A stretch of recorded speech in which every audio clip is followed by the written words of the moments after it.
This is Deputy Darnell Calhoun, one of Riverside County Sheriff's Department's new hires. Welcome to Riverside County Sheriff's Department. Appreciate it, man. And while he's just meeting some of his colleagues for the first time, he's no rookie.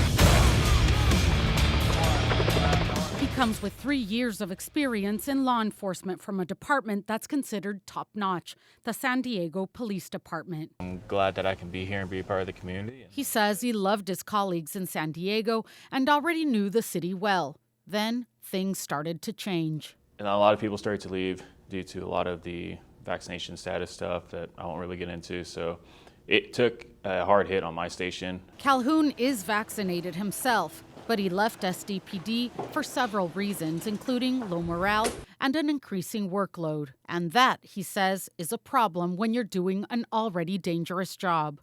And yeah, it's rough. That's not something I wish on anyone. Sergeant Jared Wilson is the president of the San Diego Police Officers Association. There is essentially unlimited overtime for officers to work right now, but they're burnt out and we go a lot of positions that are unfilled. He says the force should have 2,000 officers, but they're down to just 1,700 available for patrol, thanks to a combination of factors including retirements and resignations to take other jobs. Our officers are hot commodities. He says this is having an impact on crime. So far this year, homicide rates are up 80% over last year. I've never seen homicide rates skyrocket this quickly, this fast, in just the first 2 months of this year. Certainly not in my 15 years as a police officer. And response times are getting longer. A priority 1 call, which is something like a burglary in progress, a violent attack in progress, an assault, or a fight in progress, those response times are in excess of 30 minutes to get a police officer to you. I feel very, very bad for the other agencies. Riverside County Sheriff Chad Bianco says his department is reaping the rewards of officers leaving large city forces like SDPD. If you think you have what it takes, I have a tan and green uniform with your name on it.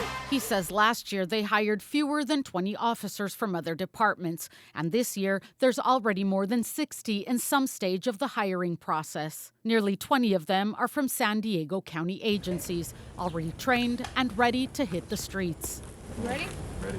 All right, let's go. We are just overwhelmed at the level of experience and training that we're getting.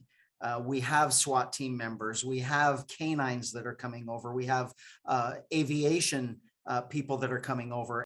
The Riverside County Sheriff's Department does not mandate vaccines, but Bianco says the background checks are still rigorous and he won't hire officers with a history of disciplinary issues. But so far, the ones applying are as good as they get. So far, that's all we are finding. We are finding stellar employees from these other agencies that are leaving simply because of the vaccine mandate at their agency. And we're, quite frankly, we're getting a huge reward. Calhoun says he's glad to work closer to home and not have to commute 90 minutes one way. But he says San Diego could have done more to keep officers in its ranks. Obviously, if you bump everyone's pay up a little bit more, if you pay into their retirement a little bit more, and things like that, that would go a long ways.